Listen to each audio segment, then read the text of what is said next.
اہم بیان سامنے آ رہا ہے کہ چین کا ایران جنگ پر فوجی کارروائیاں فوری روکنے کا مطالبہ، طاقت کا استعمال مسائل کا حل نہیں ہے۔ چینی وزیر خارجہ کی جانب سے بیان دیا گیا، تمام فریقین فوری طور پر مذاکرات کی میز پر آئیں۔ چینی وزیر خارجہ کی جانب سے یہ کہا گیا، بڑی طاقتیں صورتحال میں تعمیری کردار ادا کریں، ایران اور خلیجی ممالک کی خود مختاری کا احترام ضروری ہے، جنگ کو خطے میں پھیلنے سے روکنا ہوگا، یہ ایسی جنگ ہے جو ہونی ہی نہیں چاہیے تھی۔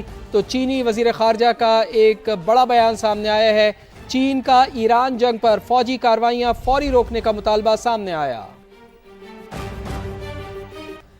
جنگ کے بعد ایران کا نقشہ شاید پہلے جیسا نہ ہو، مشرق وسطی پر حملوں سے متعلق معافی سرنڈر کے مترادف۔ ایران کا بیان امریکہ اور دوست ممالک کی فتح قرار۔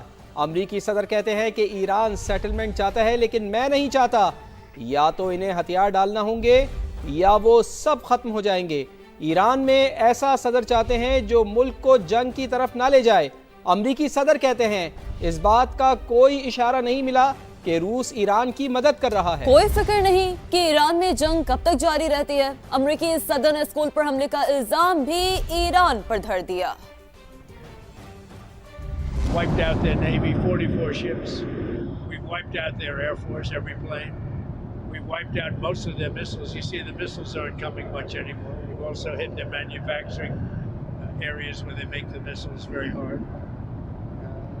Their drone capacity is way down, including about every form of leadership you can have, we've wiped out. In my opinion, and based on what I've seen, that was done by Iran. Whether Russia is supporting Iran somehow in this. No, Do you? I have had no indication of that whatsoever. If they are, they're not doing a very good job. We want to pick a president that's not going to be leading their country into a war. When you look also, they all of a sudden they apologized to the Middle Eastern states that they shot at him. I was very surprised to see they did that, but you mark that down as a victory for us and for the Middle Eastern states who are really friends of ours. It's a big loss. That's a surrender right there. I called it a surrender tonight. Iran کے خلاف امریکہ اور اسرائیل کی جارحیت کا 9واں دن۔ امریکی اور اسرائیلی طیاروں کی ایران پر وحشیانہ بمباری جاری۔ تہران دھماکوں سے گونج اٹھا اور ریفائنری میں آگ بھڑک اٹھی۔ کوہاگ، شہران اور کراچ میں آئل ڈپو پر حملے، بھڑکتے شعلوں نے ہر چیز کو لپیٹ میں لے لیا۔ صہیونی طیاروں نے ایمبولینسز کو بھی نہ بخشا۔ اصفہان میں 8 افراد شہید، مجموعی تعداد 1332 سے بڑھ گئی۔ ہلال احمر ایران کے مطابق 6000 سے زائد سویلین عمارتوں پر بمباری کی گئی، 14 طبی مراکز اور 65 اسکول نشانہ بنے۔ امریکی سینٹرل کمانڈ نے ایران کے 43 بحری جہاز تباہ کرنے کا دعویٰ کر دیا۔ صہیونی فوج نے لمدان پر بھی حملے کیے۔ وادی بیکا میں جاں بحق افراد کی تعداد 42 ہو گئی، 35 زخمی ہو گئے۔ ایران کا جوابی وار حملوں کی 27ویں لہر۔ تہران ریفائنری کے جواب میں حیفا میں آئل ریفائنری کو نشانہ بنانے کا دعویٰ۔ مشرق وسطی میں بھی امریکی اہداف ایران کے نشانے پر ہیں۔ متحدہ عرب امارات میں الزفرا ایئر بیس پر ڈرون حملہ کیا گیا۔ UAE وزارت دفاع کا 15 میزائل اور 121 ڈرونز تباہ کرنے کا دعویٰ۔ دبئی میڈیا آفس کے مطابق البارشہ کے قریب ڈرون مار گرایا، ملبے کی زد میں آ کر پاکستانی شہری جاں بحق گاڑی میں آگ لگ گئی۔ سعودی عرب کا 15 ڈرونز اور 1 بیلسٹک میزائل تباہ کرنے کا دعویٰ۔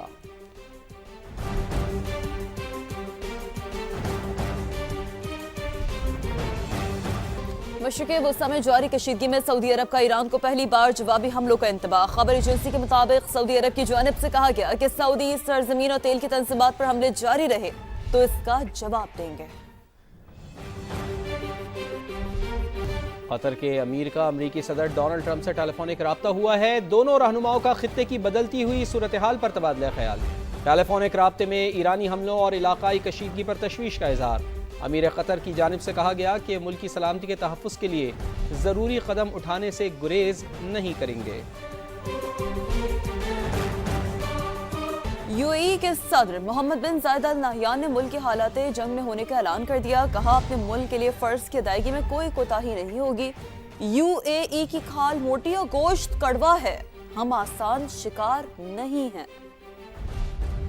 اور ابھی اوسلو سے خبر آ رہی ہے جہاں ناروے میں امریکی سفارت خانے کے قریب زوردار دھماکہ ہوا ہے۔ خبر رساں ایجنسی کی جانب سے بتایا جا رہا ہے دھماکے میں جانی نقصان کی کوئی اطلاع موصول نہیں ہوئی۔ پولیس کی بھاری نفری جائے وقوع پر پہنچ گئی ہے۔ تو ناروے میں امریکی سفارت خانے کے قریب زوردار دھماکے میں جانی نقصان نہیں ہوا، پولیس کی بھاری نفری جائے وقوع پر پہنچ گئی ہے۔ کویت میں ایران کے ڈرون حملے میں مارے گئے 6 امریکی فوجی کی لاشیں امریکہ پہنچا دی گئی. لاشوں کو ڈور ایئر بیس پر لایا گیا جہاں صدر ڈونلڈ ٹرمپ اور خاتون اول میلانیا ٹرمپ بھی موجود تھے. امریکی نائب صدر جی ڈی وینس اور سینئر فوجی حکام بھی موجود تھے جنہوں نے فوجیوں اور ان کے اہل خانہ سے ملاقات کی. صدر ٹرمپ نے امریکی فوجی کی ہلاکت پر افسوس کا اظہار کیا.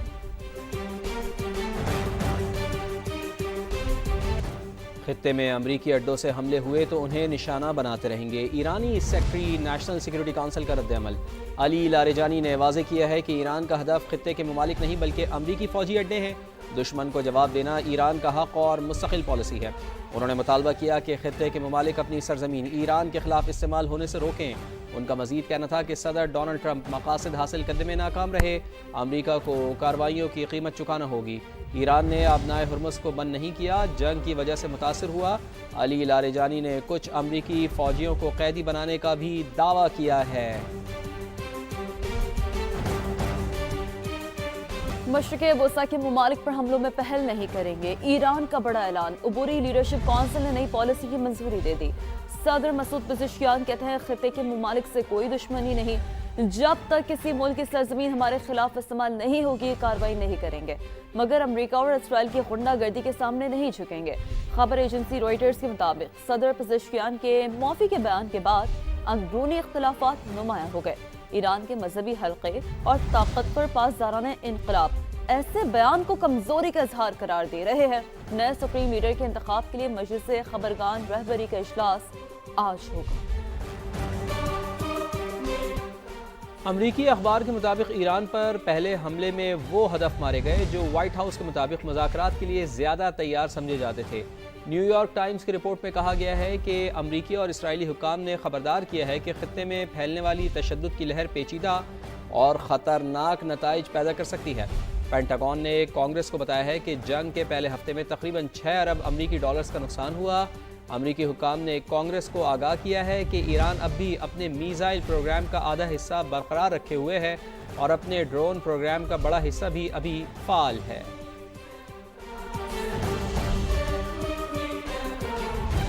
مشرق وسطیٰ میں جنگی صورتحال سے نمٹنے کے لیے فیلڈ مارشل سید عاصم منی نے محاذ سنبھال لیا. سعودی وزیر دفاع شہزادہ خالد بن سلمان سے ملاقات. ایرانی حملوں کے بعد کی صورتحال پر بات چیت. دونوں رہنماؤں نے خطے میں امن کے لیے مربوط کوششوں پر زور دیا. پاک سعودی عرب اسٹریٹجک دفاعی معاہدے کے تحت مشترکہ اقدامات بھی زیر غور لائے گئے. مشرق وسطیٰ میں جاری کشیدگی کے پیش نظر عالمی منڈی میں خام تیل کی قیمتوں میں اضافہ جاری ہے. امریکی کروڈ آئل 90.90 فی بیرل میں فروخت. WTI کروڈ آئل کی قیمت میں 12.21% اضافہ. برطانوی برینڈ کروڈ آئل 92.69 فی بیرل میں فروخت ہو رہا ہے. برینڈ آئل کی قیمت میں 8.52% اضافہ دیکھا گیا. پیٹرول مہنگا، اتنا مہنگا، ایسا کیوں کیا؟ کیا پہلے سے کوئی تیاری نہیں تھی؟ 55 روپے فی لیٹر کا بڑا اضافہ کیوں کیا گیا؟ عالمی منڈی میں قیمت کتنی بڑھی؟ نیا تیل کتنی قیمت پر خریدا گیا؟ پروگرام میرے سوال میں ابصار عالم کے مشیر خزانہ سے ایک کے بعد ایک سخت سوالات. خرم شہزاد بغیر تیاری پروگرام میں آ بیٹھے. سوال گندم تو جواب چنا دیتے رہے. مشیر خزانہ کے چہرے پر ہوائیاں اڑتی رہی، پریشانی جھلکتی رہی. خرم شہزاد تسلی بخش جواب دینے میں ناکام، آئیں بائیں شائیں کرتے رہے، الٹا حکومتی اقدام کا ناکام دفاع کرتے رہے. مشیر خزانہ نے خود مفت تیل استعمال کرنے کا اعتراف بھی کر لیا. مہنگے پیٹرول کے سوال پر یوٹیلیٹی سٹورز بند کرنے اور PIA کی نچکاری کا کہتے رہے. پہ بڑھایا ہے جس پیٹرول پہ، وہ کب آپ نے امپورٹ کیا تھا؟ 20 دن کا سٹاک ہے، وہ رکھنا ہی رکھنا ہے آپ نے. اس کے اوپر جو آ رہا ہے، جو جا رہا ہے، وہ 1 لیٹر اگر امپورٹ کر رہے ہیں، جس پرائس پہ امپورٹ کر رہے ہیں وہی لیٹر اسی پرائس پہ آپ نے بیچنا ہے. اوپر جائے گا. جی ایگریڈ. تو آپ نے 4 روپے کچھ دن پہلے بڑھائے تھے. وہ 4 روپے کا تیل تو جنگ سے پہلے کا آیا ہوا ہے، اور وہ 20 دن کے کچھ سے پہلے آیا ہوا ہے. آپ نے 55 روپے بڑھایا نا جی. یہ اس کی بینچ مارک کیا تھا؟ کس وجہ سے 55 روپے بڑھایا؟ سر انٹرنیشنل مارکیٹ میں انٹرنیشنل مارکیٹ میں پرائس کتنے سے کتنی گئی؟